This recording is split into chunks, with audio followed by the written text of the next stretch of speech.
राधे राधे। जय श्री कृष्णा। कैसे हैं आप सभी? स्वागत है आपका अपने YouTube चैनल लाडली लालजू की कृपा पर। इस वीडियो में हम श्रीमद् भगवत गीता के प्रथम अध्याय के द्वितीय श्लोक को समझेंगे।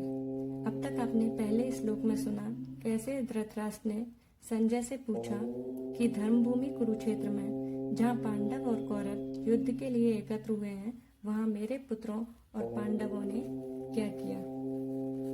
इस सवाल में धृतराष्ट्र की चिंता और पक्षपात झलकता है।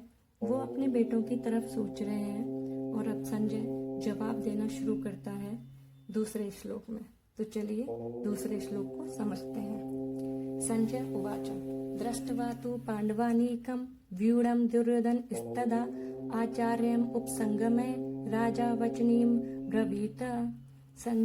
इसका अर्थ है, संजय ने कहा, उस समय राजा दुर्योधन ने पांडवों की सेना को युद्ध के लिए व्यवस्थित खड़ा देखकर अपने गुरु द्रोणाचार्य के पास जाकर यह वचन कहा। अर्थात संजय धृतराष्ट्र जी को बता रहे हैं कि दुर्योधन युद्ध की स्थिति को देख के अपने गुरु के पास चले गए हैं और अपने गुरु जी से ये वचन बोले हैं। क्या वचन बोले हैं वो हम अगले श्लोक में जानेंगे, परंतु अभी इस श्लोक को समझते हैं कि इस श्लोक से हमें क्या सीख मिलती है। यह जो श्लोक है युद्ध शुरू होने के पहले का है। दुर्योधन ने जब पांडवों की सेना को संगठित और सामर्थ्यशाली देखा तो वह घबराकर अपने गुरु द्रोणाचार्य के पास चले जाते हैं। यह श्लोक हमें सिखाता है कि जब जीवन में कठिनाइयां सामने आती हैं तो हमारे मन में डर और अहंकार दोनों सक्रिय हो जाते हैं। दुर्योधन गुरु के पास तो गए हैं, लेकिन श्रद्धा से नहीं, चिंता, डर और अहंकार से गए हैं। आध्यात्मिक जीवन में जब हम किसी समस्या को देखते हैं तो हम भी अक्सर बाहर समाधान ढूंढते हैं, परंतु सच्चा अध्यात्म तो यही कहता है कि जब संकट हो तो पहले स्वयं के भीतर जाओ, फिर बाहर निर्णय लो। अर्थात पहले स्वयं को समझो, फिर निर्णय लेना चाहिए।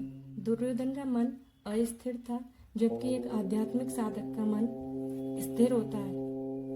दुर्योधन बाहर गए, गुरु के पास गए, लेकिन अंत में अर्जुन स्वयं के भीतर गए, अर्थात कृष्ण जी के पास गए।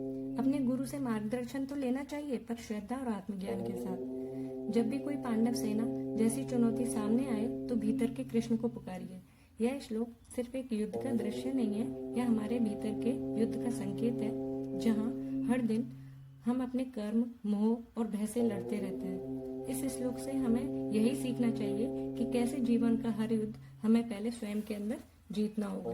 दुर्योधन की तरह हम जब भी डरते हैं तब बाहर सलाह ढूंढते हैं, लेकिन अगर हम अर्जुन की तरह कृष्ण को बुला सकें, यानी भीतर के विवेक को, तो हम जीवन की हर लड़ाई जीत सकते हैं। हम जब भी किसी दूसरे से सलाह लेते हैं तब हम यही चाहते हैं कि वह हमारे ही पक्ष में हो। ज्ञान लेना है हमें तो खुले हृदय से लेना चाहिए, वरना वो ज्ञान भी हमारे अहंकार को बढ़ा देता है। ये डर, अहंकार, असुरक्षा, ये हमारे अंदर के दुर्योधन ही है। हमारे अंदर की दो सेनाएं होती हैं, पांडव पक्ष की सेना और कौरव पक्ष की सेना। पांडव पक्ष की सेना होती है धर्म, संयम, विवेक, कर्तव्य। कौरव पक्ष की लोभ, क्रोध, अहंकार, भय। अब हमें खुद निश्चय करना है कि हमें हमारे अंदर कौन से पक्ष की सेना को जारी रखना है।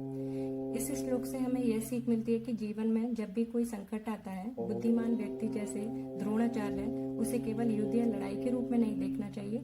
हमें स्वयं सोचना चाहिए, स्वयं योजना बनानी चाहिए, परिस्थिति को समझना चाहिए। जब भी भावनाएं हावी हो तो विवेक व धैर्य से काम लेना जरूरी होता है। श्रीमद् भगवद गीता हमें हर पल यही सिखाती है कि ज्ञान और विवेक से निर्णय लेना चाहिए। यदि आपको मेरा यह वीडियो पसंद आया हो तो कृपया लाइक करें, अपने दोस्तों और परिवार के साथ शेयर करें। मेरे चैनल को सब्सक्राइब करना ना भूलें। आपका एक छोटा सा सपोर्ट मुझे और भी अच्छे भक्ति वीडियो बनाने की प्रेरणा देता है। फिर मिलेंगे अगले श्लोक के साथ। जय श्री कृष्णा।